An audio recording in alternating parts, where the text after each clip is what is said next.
so much about this current market that is creating a lot of stress for buyers and sellers, and also putting people in control of their own destiny and doing what they want to do as buyers and sellers. So there is more information out there right now than ever before, and open houses are a great way to get in touch with new people that you don't necessarily know. So we're going to talk 7th level open house. Now, I'd like to hear from you guys, like by a show of hands, how many of you have taken or are actively holding open houses right now? Okay, so like 50% of the room. Awesome. And then, have you taken a 7th level open house class in the past? Most of the people that are actively holding open houses. Okay, so this is going to be a little bit different than what you've probably experienced in the past with training. I very much tailor my content depending on who's in the room and what you guys want to learn. And I'll make sure that we go through specific activities, strategies, everything that's necessary to complete a 7th level open house. But I very much want to make sure that you guys pull away exactly what you were looking to learn today. So I'm going to open it up. And if those of you on Zoom, if you want to just throw it in the chat box, we'll be able to see that. What are some of the key things that you saw this show up on your training calendar? Andrew told you to come, and you showed up today. What were you looking to take away from our time together today in an hour? Shout it out. We don't have to. How to do effectively during COVID. Okay, effectively holding opens in these trying times. Okay, so I'm just going to say COVID modified. What else? What made you show up today and spend an hour in the office in training? How to be more successful with your open house. When you say successful, do you mean like converting leads? Converting leads.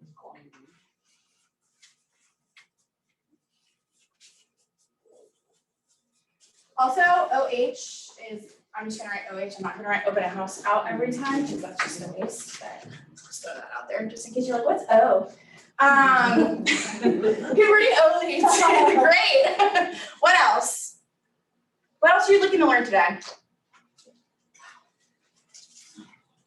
I'm doing my first open house this weekend, and I just want to learn some strategies because I've never done it. Okay, that's fair. So like, I've got an open house, and now what? Right? Yeah. Okay, great. I want to make sure there's nothing in the chat box. Brady, this is Austin. How to get people to attend your open house? How to get people to attend your open house? Awesome. You may or may not know this, but I was probably almost brand new in this office when you were here. I do remember that. So I literally didn't know what I didn't know, so I just took what you taught that day and just tried to implement it the best I could. And I realized that most of us hold a level 3, maybe a level 4 or lower every time we hold an open house. And when I got to the point where I put in the time, the effort, and discipline to do a level 5 or higher, people were like, how did you have 40 plus people show up to your open house and convert, however many buyers out of it? Right. So our main reason for wanting you to come back as an ALC was because we knew that it works and success leaves clues. So we just want us as a whole to level up how we hold open houses and the value we bring to clients that walk through the door. Cool. So I'm going to say consistency is an important thing in what you just said, right? So I'm holding level 2, level 3 open houses, and then once you get to like a level 5 or 6, and you do that every single time, your results show up. So we're going to talk about how consistency brings results. And then you said level up. So I take that as like how to scale up if you are currently holding successful open houses, like how to get that 1% better. If you're holding a 3, hold a 4. If Yeah. you're holding a 4, hold a 5. Yeah, exactly. So the cool thing she taught us, and she's probably going to teach us today, so I don't want to go into it too much, but if you're a single agent, grab 2 or 3 of us. We all grab a different house at a different price point in the same area, and we make flyers together, and we go canvas that area together. We're helping each other. And somebody may like Debbie more than they like me, or Ashley more than they like me. Either way, we're still building and helping a client at a very high level. So Yeah, for sure. All right, so I think I got a good picture of what you guys are looking to learn today. Is there anything else that's pressing that, yes? Making sure that people don't walk out the door without having some kind of touch point with them. Okay, so follow up. I'm gonna put that up here with converting open house leads. Okay.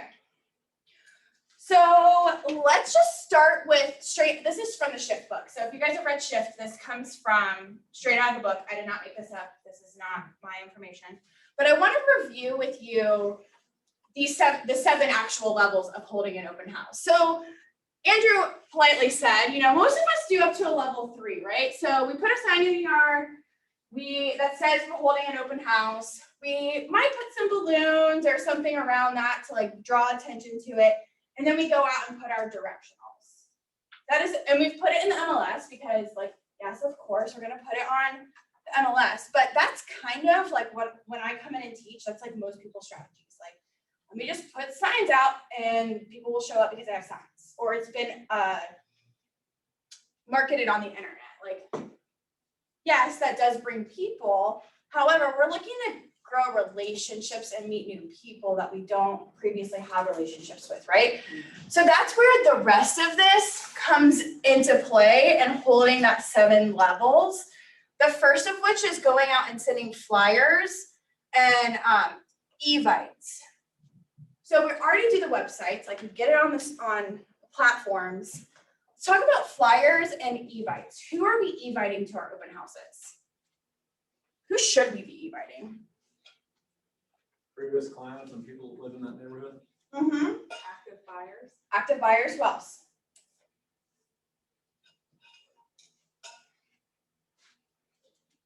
All the neighbors. All the neighbors? It's a trick question. Everyone in your database gets this evite. Okay. Every single person that is in your database gets evited when you're holding an open house.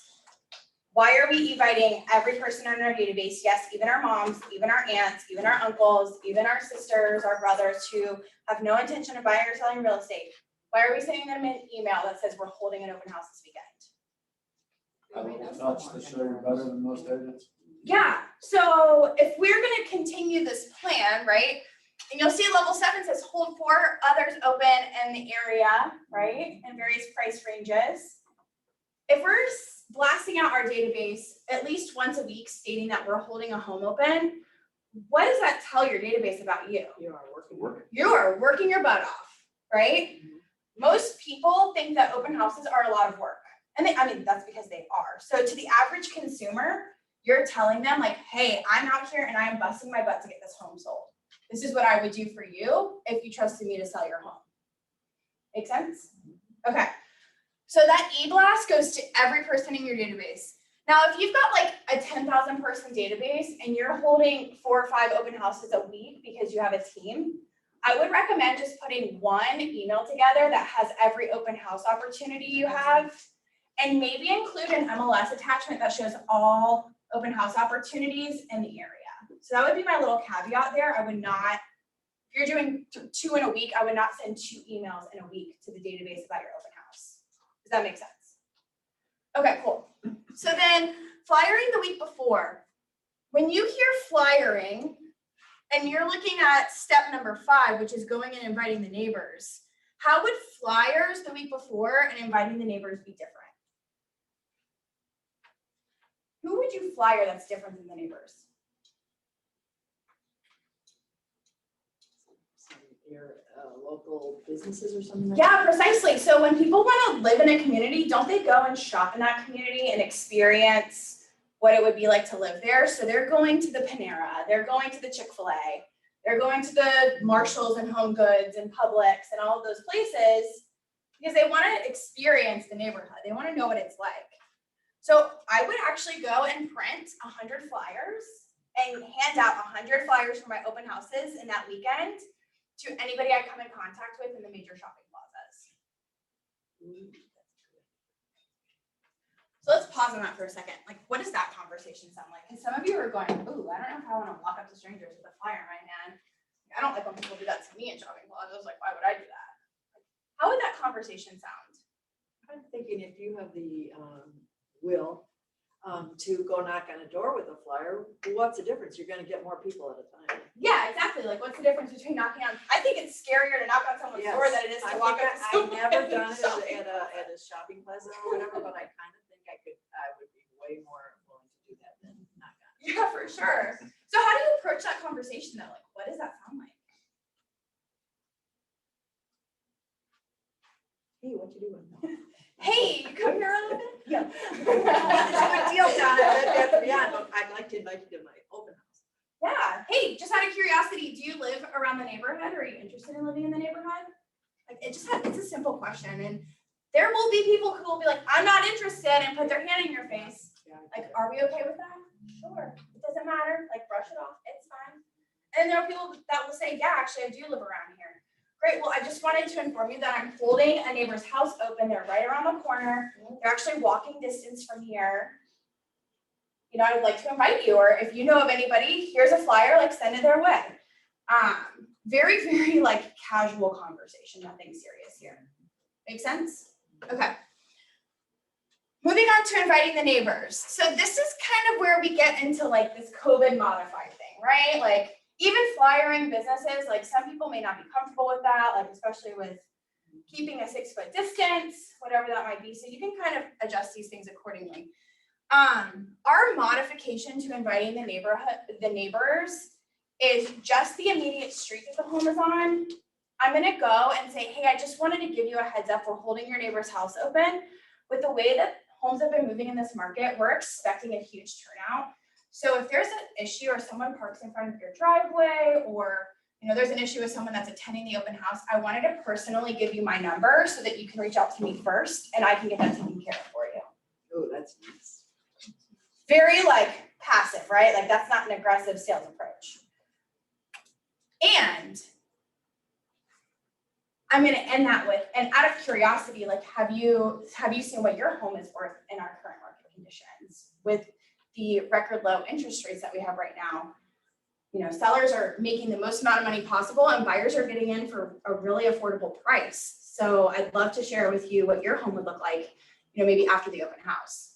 Like very soft. Yes, you have a question? This should go without saying, but step 3, directional signs at all corners. Oh.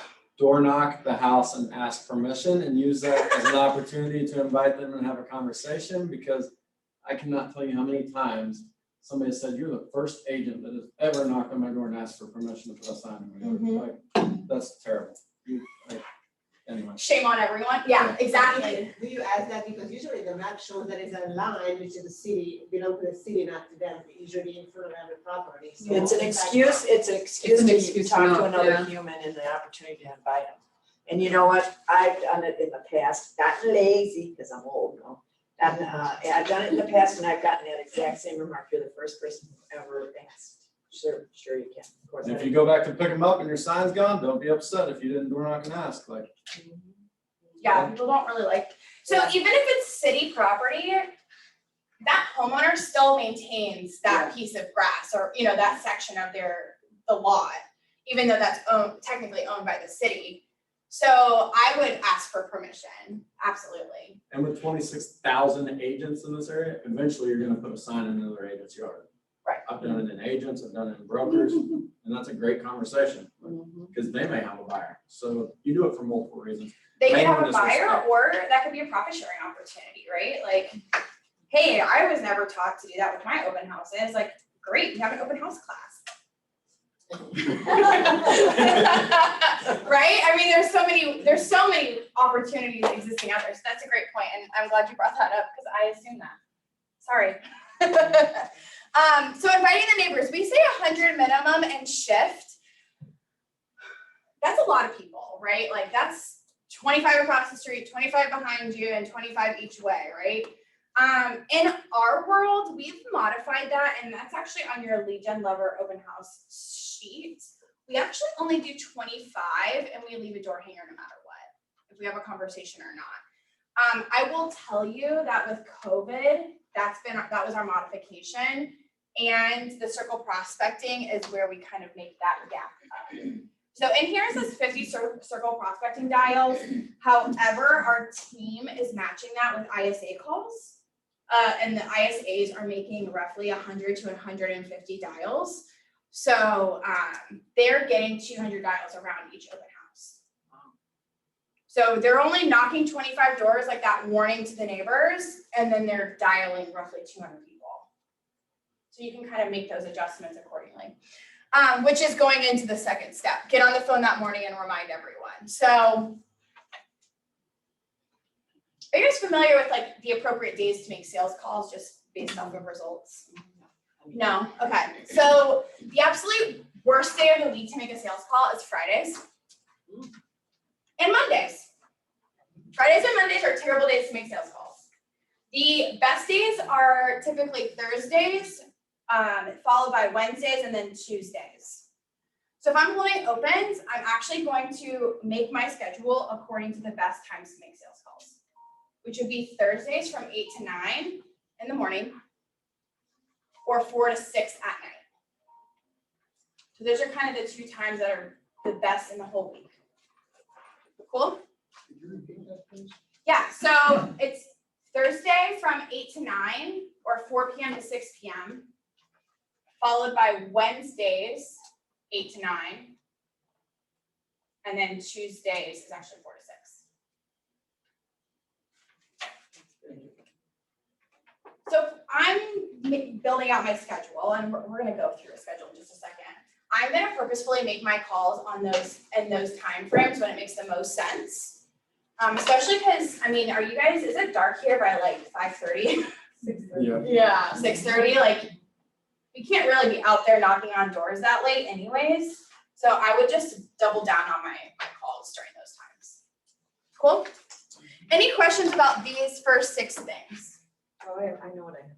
Yeah. So, do you ever see that pesky sign that on the monument to the neighborhood that says no soliciting or whatever, right? You just and then apologize later? I skip it. I just respect it and go on. If you can find their number, call them. You go to a different neighborhood? Is that what you're saying? Oh, you're saying the entire neighborhood? Yeah, there are neighborhoods that have that on that. I don't go to them, but. So I think that it's like, well, I think we'll cover that when we go into like how to pick your open house. Because we haven't talked like the appropriate open house to hold. Like I'm probably not targeting a neighborhood that has no soliciting goals. Like I've had agents that I've coached, like I'd say probably 10 to 15% of them have gotten the cops called on them multiple times for something like that. Not actually, and what you're doing isn't even soliciting, it's not illegal, but the cops will still show up and basically say, you're not doing anything wrong, but like, can you stop? You know, kind of a thing. So you're not in trouble, but they're gonna kick you out. So I would look for more, if that's like your own neighborhood though, that's the caveat. I would look for creative ways to just get more involvement in the neighborhood that isn't knocking on the door, asking them to attend an open house or asking if they know anybody who wants to attend an open house. So like events, which we're doing a lot of those right now, aren't we? I'm trying to think of what we're doing virtually. So a lot of our teams do like food truck type things in their own neighborhoods, and we'll have a food truck come in. They're not paying for that, so they're not renting the food truck, and every person, if they want to pay for like their tacos or whatever the food truck is, they'll give them like a raffle ticket, but then they can keep everything distant, and that would be kind of like a fun thing. So that could be an option, but I'm not really seeing a lot of huge client or neighborhood type events right now. Anyways, so we will talk about soliciting neighborhoods or non-soliciting neighborhoods when we talk about picking your open houses. Any other questions around those first 6 items? Similar question is just signage. Neighborhoods that say no signs. I think that that's gonna go right back into like, I'm probably not gonna choose that as my open house area. Like a lot of Lakewood Ranch is a sign in the house's yard and maybe one other sign in the neighborhood. For me, that is not my ideal open house. I want to put out 25 to 50 signs. You know, I mean. You want it to look like an actual circus is happening in the house because of how much signs or like balloons are hit or miss, just depending on the weather. Like if it's really, I mean, it gets really hot here, right? We're in Florida, like you don't want like droopy balloons that are like, I don't have anything fun happening here. You want like something lively. So I always suggest getting pinwheels because you can reuse them and they make giant ones, you know? So I would put like a pinwheel or something, and I would put pinwheels at all the major directionals that are telling you where to go. So people know that that's your sign. So I just held actually my own house open a couple weeks ago, and another agent did a terrible job with their directionals, and their directionals actually led them to my directionals, and everybody was coming to my house, and they were like, where your signs were red, like I noticed that there were some black signs, and I'm like, my signs aren't black, so shame on that agent, like we're not having clear signs. But good for me. So we'll talk about that in a second. But yeah, I would put them so you want to make your signs like stand out compared to everyone else's, especially in times like right now where open houses are becoming really popular again. You want to be different. One Yes. thing that is worth every penny is the huge like 6-foot flag that says open house, please come in. Oh, the flag. Love that thing. Yeah, but you just put that in front of the house, right? Yeah, because how many times are you driving down the road and there's 2 or 3 cars parked right in front of your open house and nobody sees it, they just keep driving. Yep. So you have to have something that's true. above those cars. Awesome. So you guys, can I ask real quick? Yeah. So you guys that are doing them again now, or maybe never stopped, do you see an uptick in participation or attendance, et cetera, et cetera? It's been, I mean, the last few open houses as a team, we look at this like as an organization. This last month, in the month of January, has been insane for our open house attendance. And even in states like Chicago, or Illinois, Yes. Chicago's a city, Yeah, I just heard yeah, that. That's okay. Areas like Chicago, where, I mean, they're like in snow and ice, and their open houses are still getting like 15, 20 people through Jeez. in like 3 hours. So, but it's all tied to what your activity looks like leading up to the open house and how many people you get in front of and invited. So, it's there's 2 sides of that. It's a result of the market that we're in, and it's also a result of activities. Okay.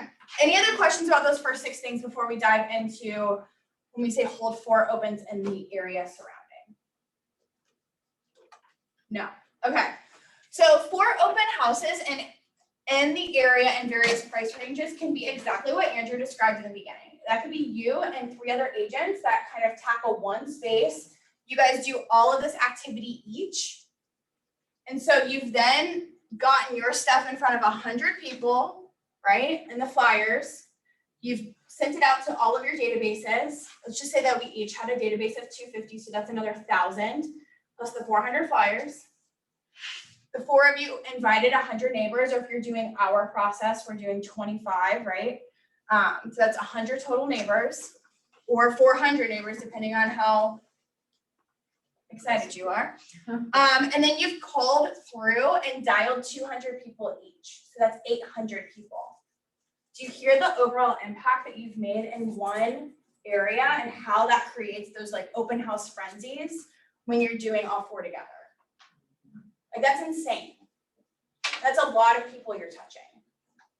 So that's what that means. And it also means that if you're your own team, you and your team would be doing that. So you physically can't go and hold 4 open houses at the same time. Like that's not a thing, right? Like did anybody invent how to be in 4 places at once? Not yet? Okay. So the other side of that you can interpret it as is bringing those other homes in the area to your open house in various price ranges, which I think we all do anyways. Like I always have a list of other open houses and other homes for sale and all. I would go within $100,000. So 100,000 above and 100,000 below. Make sense? Okay. So this is your 7th level open house as written by Gary Keller and Jay Papazan and Shift. We did not make anything up here. This is just the model, okay? So then in front of you guys, you have these 3 sheets, and I'm gonna turn this screen off because I don't wanna.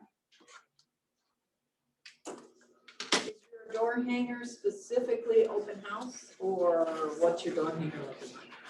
Yeah, it's open house, and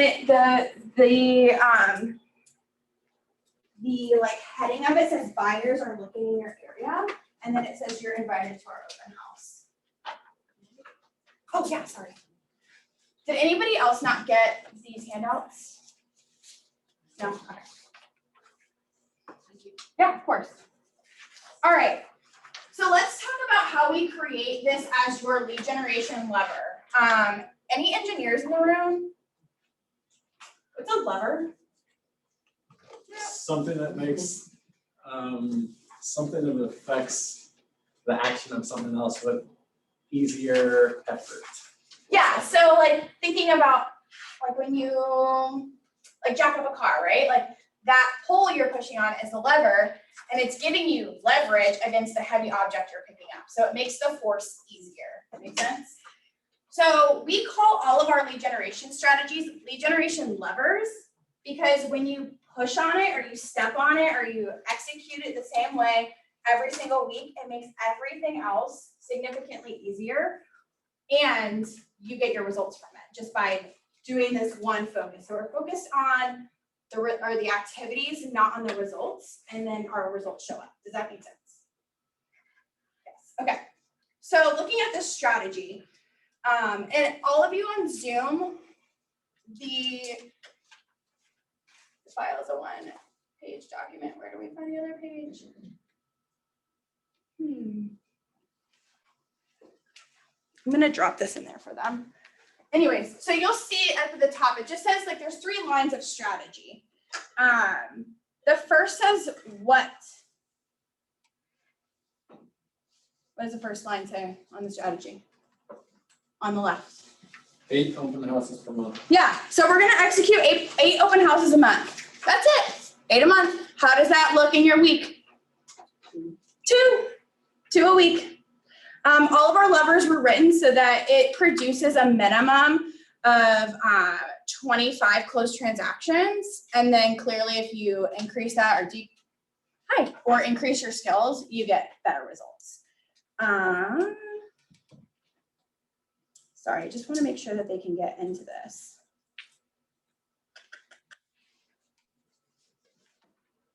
Let's see if I know my password.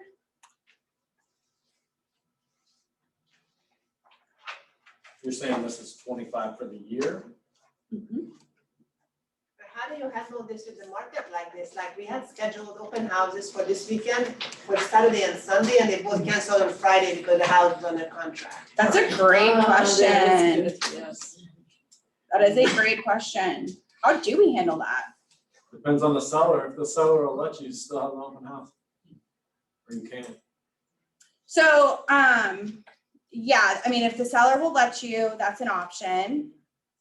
That's not typically, Yeah, right. there you go, guys, on Oh. Zoom, and your file is there. Okay, sorry, I was focused I on mean, I making think sure it they depends can on see when it. that happens, right? How So about if you, if it happens like the day before, there's times that I will have had it just because you are gonna get drive-bys that don't know any better, and then you have a chance to take them out after the open house and find something else. But it's not ideal, it's not the most easier. Like even let's say you advertise it and everything and it's not happening, what do you do? One of the things- Walk in and tell them it's not happening, or? one of the things you could maybe do, if you did the circle prospecting and made notes of whom you spoke with, you could do a courtesy call, just letting you know, by the way, this one already is under contract.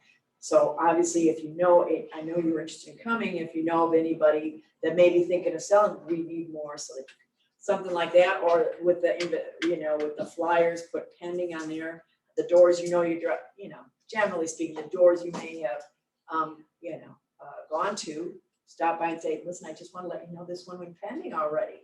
That's how quickly they're moving for us in the neighborhood, so please keep us in mind if you know of anybody thinking it. I mean, it's another contact or something versus fast tracking is pretty. I have a qualifying question first. Is this your listing, or are you holding it open for another agent? Okay. So I think that what we're about to discuss with the 8 open houses is like, how do you pick your open houses, right? And sometimes when you don't have listings, like the solution is go find listings. Like that's the easiest solution I can tell you, because you control when your listings hit the market, you control when they come off the market and the seller's accepting contracts. So if you are doing what most people are doing, and that's putting it live on like a Thursday or Friday, holding it open and not making any decisions until, you know, the end of the weekend or Monday. You have control over all of that. So then your marketing isn't wasted. So that's my first answer, is go get more listings. Second answer is, if it's not your listing, I would go and build purposeful relationships with agents who maybe can't hold their own homes open or their own listings open, and you're helping them in their process of activating on a Thursday. You're going to be the open house agent Saturday and Sunday, and then you know, kind of holding off all decisions until Monday. So I would go build purposeful relationships with the agents in your office. Or are you guys allowed to do other KW office Yep. listings? Okay, same thing. So anybody inside of Keller Williams in this area, I'm gonna go and find them who has a lot of listings in the area that I want to focus in, and I'm gonna go and figure out how to provide them value. I don't know, you should still be able to do it, double check with Scott, don't take it out of my words, but when we started, you could Andrew do said it, so it's true. you could do a no brokerage agreement and a commission agreement and hold an open house for sale by owner. I believe that still holds true, because I know So- folks do it. Yep. But do not waste your time unless they will sign those two things, because how are you gonna get paid? So, We've also got expired listings, right? I mean, there's not that many, but they're still expired. There's really old expired, so you could go look back in the MLS for homes that expired 6+ months ago. And I would go knock on their door and just be like, I'm sure you know inventory is really tight right now. Our sellers are making an insane amount of money. Have you taken a look at what your home is worth in current market conditions? And if we can maybe sell your home for the price that you had it listed at before.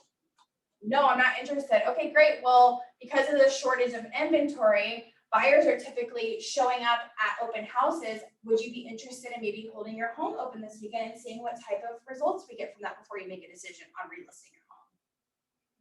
And then you treat it like a FSBO, right? No brokerage agreement, commission agreement if you bring a buyer, and proceed that way. So we've got old expires, we've got fresh expires, we've got for sale by owners, we've got the entire Keller Williams network in your area. Like, there are so many opportunities to go and hold opens. But you've also got to set the expectations with whomever you're holding an open for, if it's not you as the listing agent. Does that make sense? Like, it's in the seller's best interest anyways to do that type of a strategy, because that's what's generating. I mean, I know they're going to get multiple offers no matter what right now, or they should if it's I mean, you know what a multiple offer type home looks like. But if they're doing that strategy and kind of creating a frenzy around their house, and there's 40 people that show up to the open house, that is what sparks more offers. So it is in the best interest of the sellers to go forward with an open house. Do you guys all feel confident like having that conversation with other agents? Some agents don't, like, they're not, like, how many agents are in your office? 107. And we've got like, what, 30 people that are in this class? Like 150 people are not taking this class today. So there's opportunities for you to teach other agents on how they can better serve their clients. That also is a benefit to you. Cool?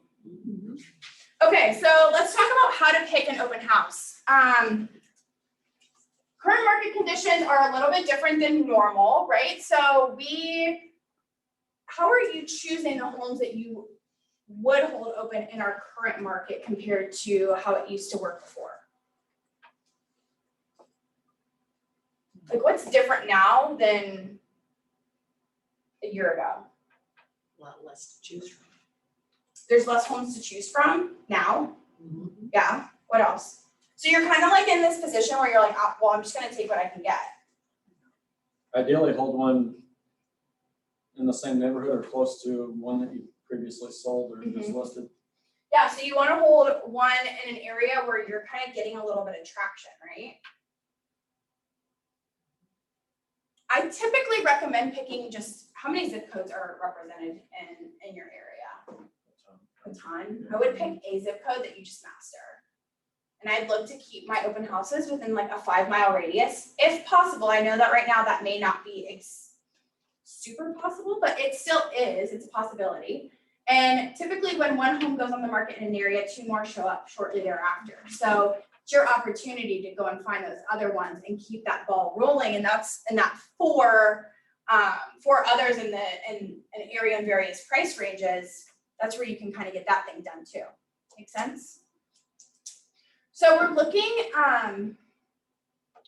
we want to see a turnover rate in an area that we're choosing of at least 6%. Minimum 6%. That means that out of all the homes available, 6% are selling every single year. You can get those statistics out of your tax records. So you can figure out how many homes are in the area versus how many sold last year. Divide that up and you'll get what the turnover rate is. If you're picking a specific area to do most of your open houses in, you also want to check and see what realtors own market share there. So if there's an agent and they've got like 60% market share in that 1,000 home neighborhood, probably not going to choose that. I'm going to go for something that's a little bit of an easier process to take over. Now it's possible for you to take that market over, but I'm going to go for like an easier target first, right? And again, you can see that in your MLS. You just look at the solds, and if there's, I would sort it by listing agent and see if there's someone's name that pops up significantly. If they own more than 25%, I'm probably going to move on. Pick somewhere else.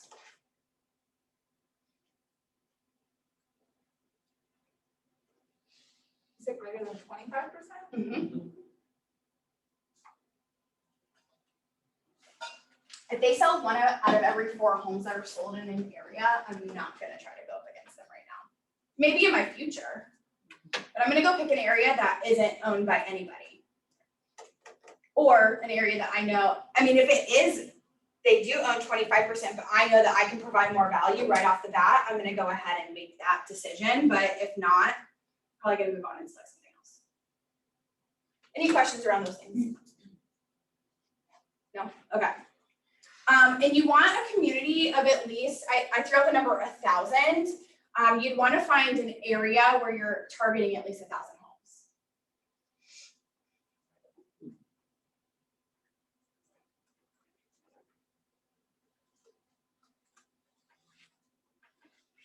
Okay, so the strategy every month is to have those 8 open houses. We are going to do 25 door knocks. This is COVID modified, right? With our door hangers. So that is letting the neighbors know we're holding it open. There should be more traffic, that kind of whole script we went through in the beginning. I want you to scratch out the 50 circle prospecting dials because, like I said, our team matches out with about 150. So you're doing 200 circle prospecting dials. What's the conversation look like when you dial somebody that is anti-open house, scared to death of COVID? Why are you doing this? Yeah, that's a great question. So I actually am not going to mention my open house. So it sounds something along the lines of, hey, Andrew, this is Brady with Keller Williams. Do you have just a minute? Did I catch you at a good time? Sure. Awesome. I'm calling today because I am holding your neighbor's house open this weekend. And I wanted to call because typically in our current market conditions, we're seeing multiple offers in the first few days on the market because it's so affordable for buyers to purchase and the low inventory. And I wanted to see if you were interested in knowing what your home would be worth in today's current market conditions. Yeah, that'd be great. Or no, don't ever call me again, right? Like that's simple. So I'm bringing up the open house, but I'm not like closing on, please come to my open house. I don't want you to come to my open house. I want to know if you are a potential seller or a potential buyer, right? Because why would you come to an open house that's probably not the right fit for you anyways? Like what a waste of that person's time. Like let me just go ahead and try to book the appointment. Can we monitor this to make sure that they're not asking questions? Okay, I keep remembering that you guys are there. Hi. So I'm just going straight for the kill. I'm going for the appointment. I want to know if they're a buyer or a seller in today's market. And if I'm circle prospecting them, I know that they're likely a homeowner, and I'm going to go for the listing. So your last part was, I want to know if you have been thinking about selling your home. I wanted to know if you'd be interested in learning what your home would be worth in today's current market conditions. If they come to your open house, and it's a time for you to get some face-to-face with them to build Correct. a relationship. So if they say yes, great. Well, I am holding the neighbor's house open. If you wanted to come and meet me there, I'm happy to have a discussion with you. But even better, I'd love to just prepare myself to, learn about your home. So I'd love to come by and preview it after my open house and I go see them. Yes, I want them to come, like probably shouldn't have said I don't want them to come. I want them to come because I do want that face-to-face interaction. But if I can get to them and they don't have to come to me in my open house and take up time in that open house, where there's gonna be people that show up that I didn't even communicate with because of the online tools or my signs or whatever that is, I wanna dedicate my time there and go see them when it's convenient for them. Okay. So that's what my circle prospecting script sounds like. And you can tap on a few things like record low interest rates. Like we're still seeing record low interest rates and we're seeing record breaking sales prices. So the combination of those two things is like the perfect storm for sellers. It means there are a ton of buyers that can afford their home for top dollar, which actually drives up top dollar to probably more than what the value is, right? We've all seen it. And then we're getting into positions where the absolute most qualified buyer is the one that ends up purchasing it because we're smart agents and we'd say, okay, great. If it doesn't appraise, you're gonna bring the extra cash and we're agreeing on that prior to, going under contract with them, right? Okay. So that's my first step in those circle prospecting calls. And that's really the main activity that's gonna get you in conversation with more people that aren't just organically generated because you have it online and you have signs in the yard or signs in the community. So as I'm looking at this, below the kind of strategy every month is the promotion and process, which brings to me my favorite topic of discussion, and that is a schedule. I wholeheartedly believe in the bulldog. It's not in your schedule, it doesn't exist. And you should too. So what I've given you is a sample perfect week of what this would look like if you were executing this every single week of the year. You can see Tuesdays are blank, and you can also see that there's a lot of blank space, right? If you were to take out the consults as well, there's even more blank space. Our organization believes that your calendar should have around 50% white space in it for all of the things that pop up and interrupt your time. When you have buyers that are on the hook, ready to go, and you have to drop what you're doing to let them go open one door, because if you don't, they're gonna miss the opportunity. If you don't have white space in your schedule, you've dropped everything that you're supposed to be doing at that point in time, and you're not actually lead generating or following up with other leads or whatever that might be. You're just kind of tending to the business as it comes versus creating more opportunities. So if you don't do anything else from my class today, but go into your schedule and have half of your schedule not blocked out with something, that's a win, okay? Okay, so you can see that on this schedule specifically, they were heavy making calls on Thursday mornings and Wednesday mornings, and then they also went Thursday evenings. So that was the schedule that was written for this person. Open house Saturday and Sunday, and then you'll see immediately after that, the open house is that they have calls and notes and follow-ups due. So one of the questions that came up was how do we convert these leads better? You call them almost immediately after your open house.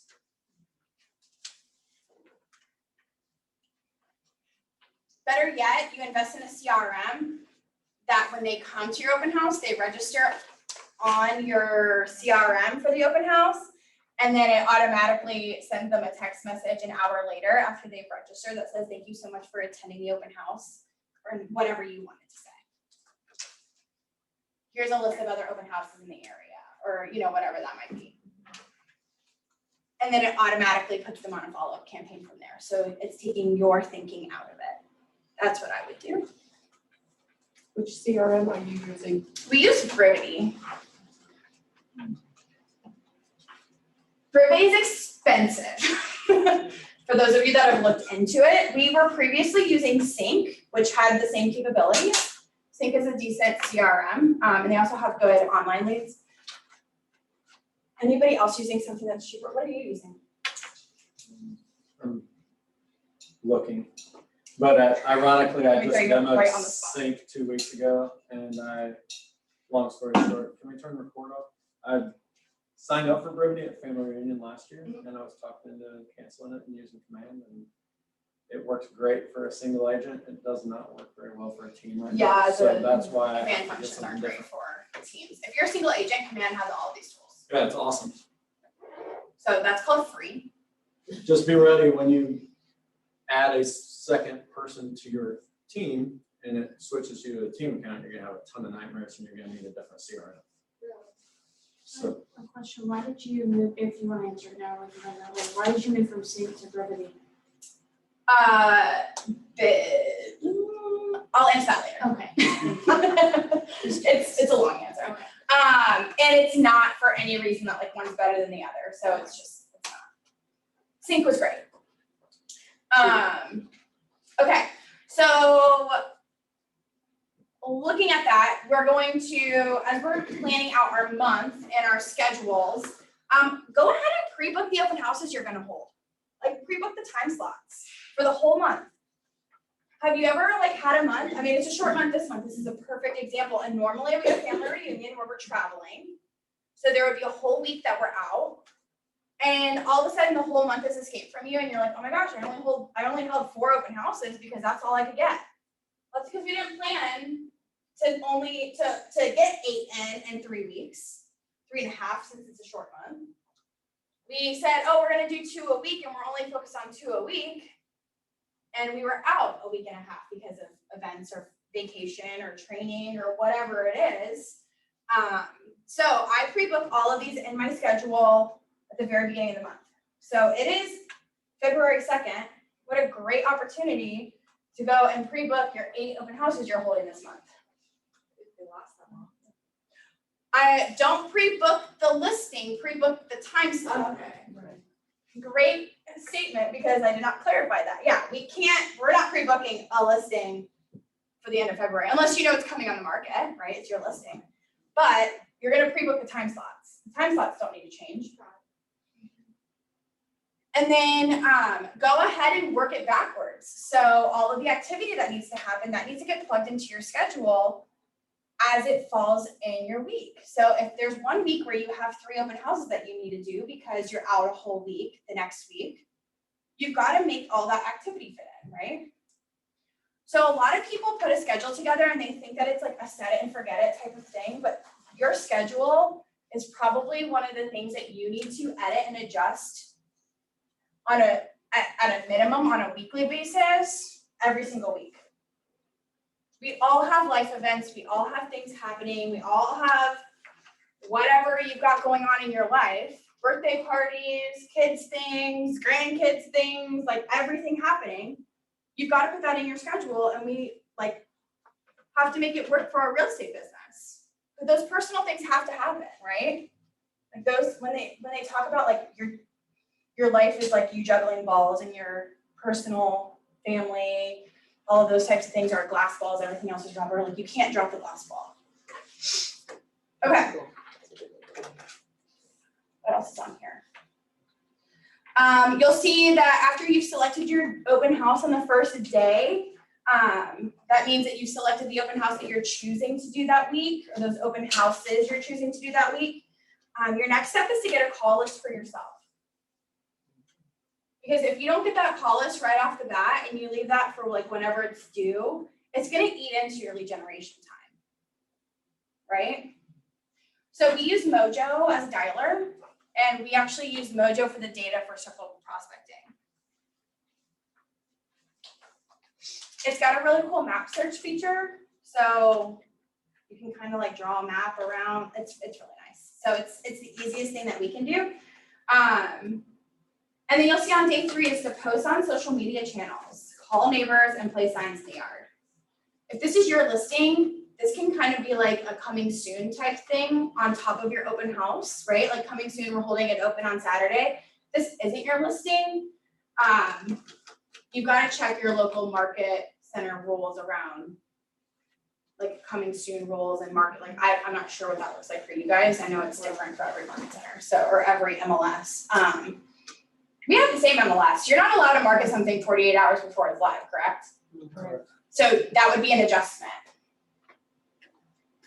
So with that, you mentioned earlier you call expired and trying to talk to them. Well, if they're not on the market, how do you advertise the open house and everything with that? I'm doing all this activity and then I'm not putting it online. But how do you use these pictures and everything is available to advertise a house that's not even available on the market without, 48 hours for the, as a rule, so how do you do that if it expires? So you can market an open house, but you're not, if it's no different than it's a for sale by owner. Right. It's basically like you're signing a non-brokerage relationship document with them, so you're treating them as a for sale by owner. Those rules, that agreement, excuse me from those rules. Yep, because you're not gonna ever list that property. You're just holding it open. What did they say? I'm gonna list with you, then you just change the agreement? Then it changes complete, like I'm probably not gonna hold it open that weekend. I'm gonna do my marketing properly for the home. I'm gonna have pictures. I'm gonna do a coming soon campaign in the appropriate amount of time. Like I'm gonna shift it basically a whole week. But I'm thinking about a scenario where let's say I hold it open and she really likes me, so okay, guys, I wanna hire you, what do you do then? Like you did it, but So it's not against the rules because you did not have a brokerage relationship with them when you held it open and they decided they wanted to hire you after you held it open. So your relationship changes from that point forward of when they want to hire you. In your listing agreement, you have some type of a. Yeah, your listing agreement Agency starts on a thing. specific date. Yeah. Right? So yeah, that would get you would be fine. Good question. That's your goal. Okay. The goals. So next step, so we've adjusted social media, right? Because that just depends on local MLS rules. We're calling our neighbors. I would say at least, depending on how it works out, whatever day your open house is, I do them every Thursday. Like that is just my day to call the neighbors. I knock out all 400 dials on one day of the week. It takes 4 hours on a dialer. It's definitely not calling 3 people at once. Just kidding. This isn't recorded, right? Oh, it is recorded, great. I'm just kidding, I never use the triple line dialer. You're not supposed to do that, right? Like, am I just making that up? I know You're they, such a beast. like, Oh my frown God, I upon can't it. do one. just because you get a lot of people that answer it out there. We've got agents in like Manhattan and they're not allowed to make any cold calls at all right now because of COVID. Jeez. No cold calls, none, 0. Yeah. But people are home because of quarantine and like their rules for COVID. So they think that it's like, You're harassing them. yes, Transmissible through the phone in Europe. yeah, That's it. exactly. Super Germans. So yeah, that's a fun one. If we ever get there, how we modified that was we're gonna actually pick up the phone and call all of the leads that we have in our database that are interested in that type of a home. So my agent that I coached in Manhattan, he had something like 52 leads that matched the criteria or the specs of that home. So he picked up the phone and called them for his lead gen. Because they've said you can contact me, right? That's not cold calling. Even though they were like old Facebook leads, it doesn't matter. Make sense? So that could actually be something you add in no matter what. Looking at who you have in your database that matches that criteria and calling them. Okay. So day 5 is again to post on social media. So coming soon, posting on social. If it's already listed, you can post on social all of those times, just depending on the situation you have with your listing. And then you'll see again they're posting. So there's 3 different social media posts for this open house. 3. Let me repeat that, 3. That seems like a lot, right? But it's not, it's awesome. So one of those I would actually post, the very last one, I would probably post like a virtual tour of the home or a link to a virtual tour. So that your Facebook friends can go and see the property without having to show up to the home. And then the very last day, we put out our signs and all of that kind of good stuff. And then any uncompleted door knocking, since we modified it to the 25, we actually do the door knocking the morning of.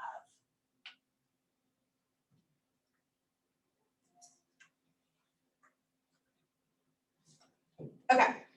And you'll also see that in the calendar that we built on Wednesday in the afternoon, they put a sign in the yard with the open house times. That's not something that happens in Florida often. I don't see that a lot, where like a sign goes in the yard that says we're holding an open house Saturday from 1 to 2 or whatever the time is.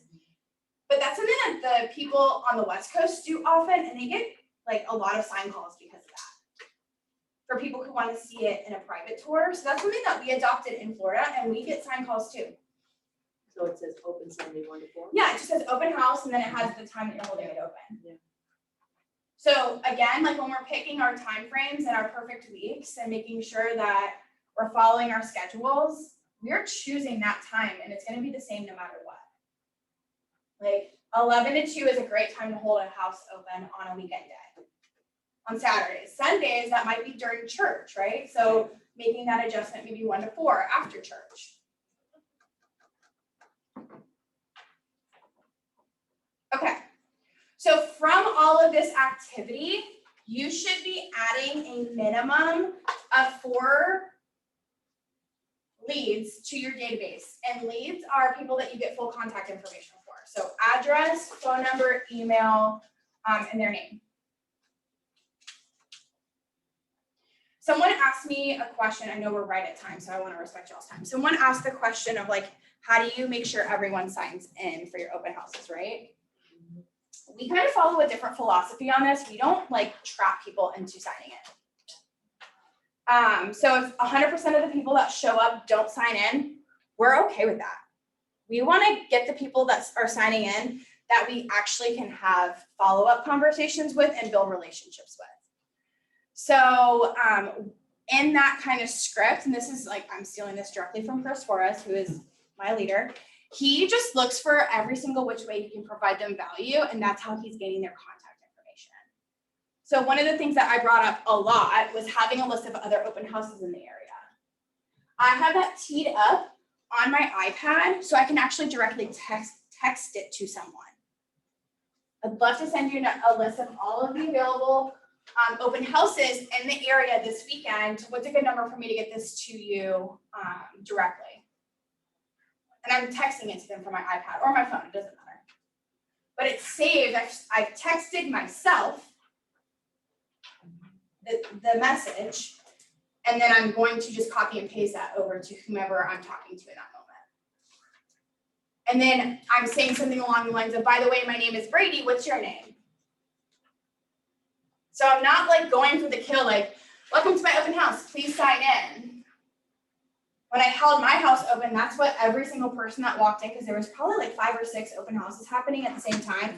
They came in and were like, so where do we sign in? And I'm like, actually, I don't require sign-ins. Like, I'd rather just have a good conversation. And they were like, oh, cool. Like, they were like pleasantly surprised. Yeah. And we had 37 people through, and it was roughly like 15 groups of people, and I still got like 13 groups, like 1 contact for each of those groups. So it still works. It's just different than what every other agent is doing. And that's what is really important about this process. And like what Andrew said, like, this is all written. This is for anyone to follow. And what makes you different is that you just do it. You just do it every week. That's what makes you different. You're going to do the same things every single week. And that's where the results show up. Did I miss anything? So, I'm sorry, I wasn't in the very beginning. What percentage of your business is from open houses, would you say? Mine is like 40%. My personal business, yeah. It's a lot. That's a big number. Mm-hmm. Our teams is it's like 30% of our entire team. But we have like 600 licenses underneath the organization. Because we're an expansion team, so we're everywhere. Not just like one spot. 600 people. No, we're in like 40, I think we're actually in 42 states. I looked it up after I talked to Scott. Yeah. What's your team name? Place. It's Ben Kinney's team and Chris Suarez's team. They partnered. So to answer we're done with the class, so if you guys don't have any other questions. To answer your question about the platforms, Ben Kinney owns Brevity. So we were with Saint, because I started with Suarez's side, but Ben Kinney's team always used Brevity, because that's his technology. So when we combined and partnered with them, we moved over to Brevity. Yeah. So it's not, it's a great platform. It's just really expensive. So We know people. yeah. If it's not in your budget now, that like use Command, like Andrew said, like use Command.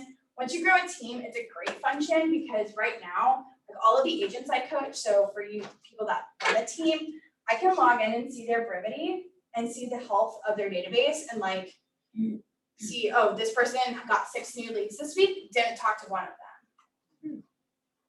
And I can be like, so what are you doing with your leads this week? Like you have 6 new leads, like do you have too many leads that you can't handle the ones that are incoming? Do we need to pause?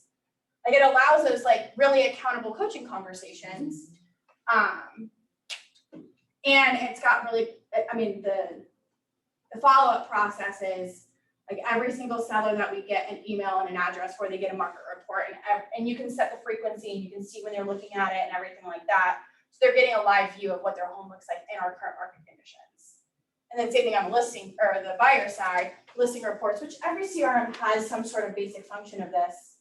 It's just smart filters. Like it just does it a little bit more that AI stuff. So what questions do you guys have for me around open houses?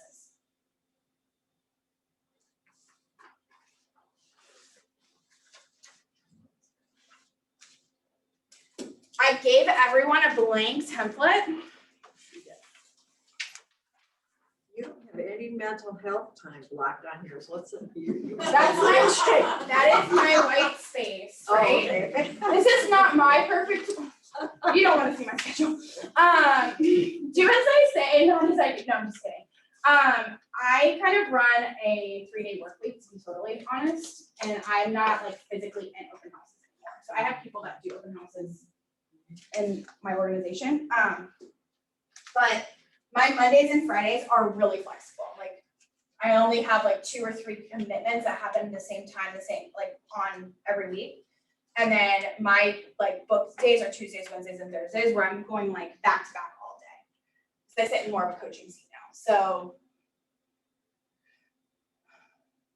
if I don't, like if I want to take time off, I work a 3-day work week, which is great.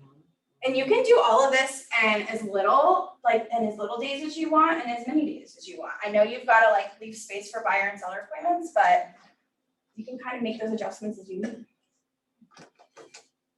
Any other questions? You're awesome. Thank you. Cool. Thanks, guys. Bravo.